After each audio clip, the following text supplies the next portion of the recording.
Merhabalar, YouTube kanalıma ve mutfağıma hoş geldiniz.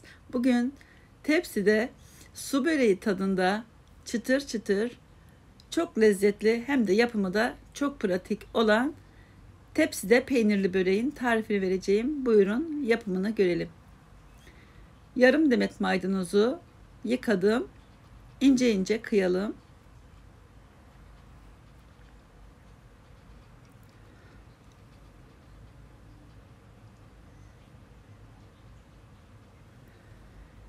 Bir kasenin içine 500 gram tam yağlı beyaz peyniri alalım.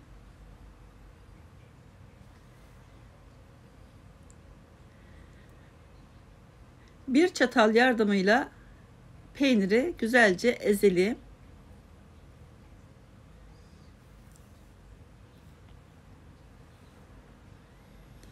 Daha sonra doğramış olduğum maydanozu ekledim. 3 yemek kaşığı kadar sızma zeytinyağı ekliyorum. Güzelce karıştıralım. İç harcımız hazırdır artık. Şimdi sosunu hazırlayalım. Zeytinyağı, süt ve maden suyu kullanacağım sosu için. Uygun bir kasenin içine 3 adet yumurtayı kırıyorum. Üzerine sürmek için şöyle yumurta sarısının yeteri kadarını alıyorum. Yaklaşık 1,5 yumurtanın sarısını aldım. Üzerine 1 çay bardağı sızma zeytinyağı, 1 su bardağı süt ve 1 şişe maden suyunu ekledim. Güzelce çırpalım. İçine tuz kullanmıyorum. Çünkü peynirde, yufkada da tuz var. Burada 1 kilogram 6 adet yufka var. Fırın tepsisini güzelce yağladım. Şimdi ilk yufkayı kenarlarından taşacak şekilde güzelce yayıyorum. Daha sonra yeteri miktarda sos ekleyerek bir fırça yardımıyla güzelce her tarafına sürüyorum.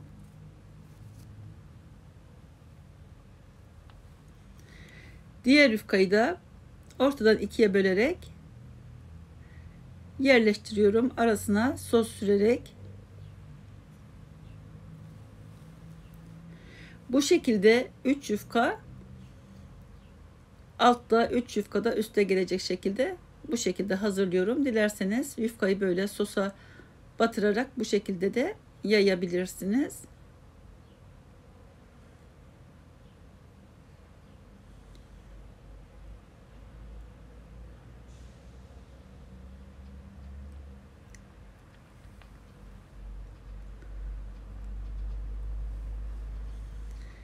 Üç yufkayı bitirdikten sonra arasına peynirli iç harcımızı yayıyorum.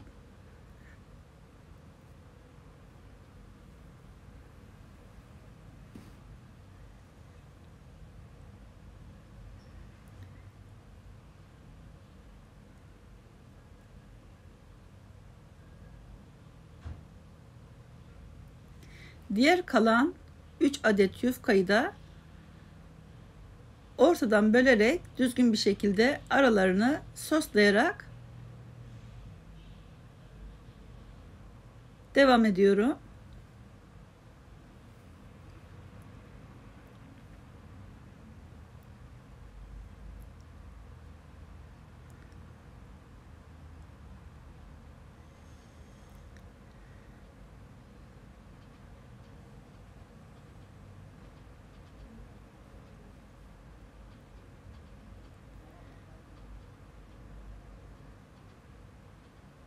Bu böreği yaparken içine karbonat veya kabartma tozu kullanmamanızı öneririm. Çünkü o zaman tadı çok kötü olur. Maden suyu kullanmanız yeterli.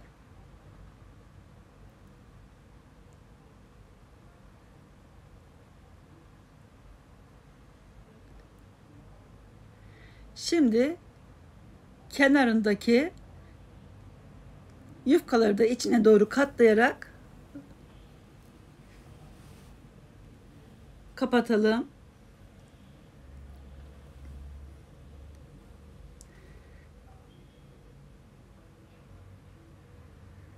Kalan yufkayı da düzgün bir şekilde yayalım ve üzerine yumurta sarısını dökelim ve bir fırça yardımıyla her tarafına yumurta sarısını sürelim.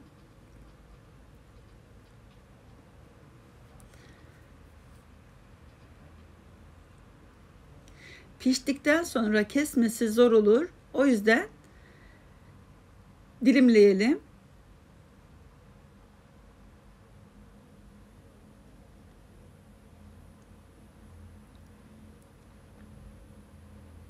Fırınımı çalıştırdım.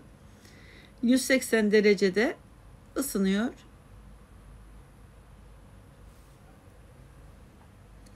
Dilerseniz üzerine çörek otu veya susam ekleyebilirsiniz. Ben çörek otu kullanmayı tercih ediyorum. Peynirli de daha çok yakışıyor. Hem de çok şifalı.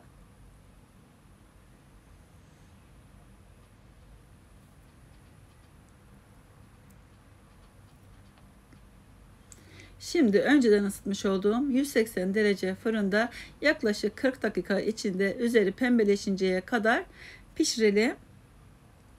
Evet, pişti, görüyorsunuz, gayet güzel kabardı. Şimdi fırından çıkaralım.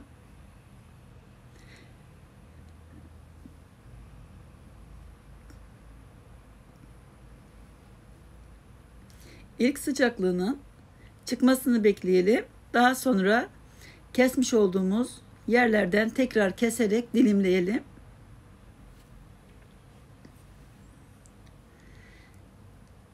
Evet, görüyorsunuz, altı da gayet güzel pişmiş. Üzeri çıtır çıtır, içi de yumuşak, su böreği tadında şahane bir peynirli börek yapmış olduk. Mutlaka benim tarifimle denemenizi öneririm. Çünkü yapımı gerçekten çok kolay. En kolay börek tarifi diyebilirim.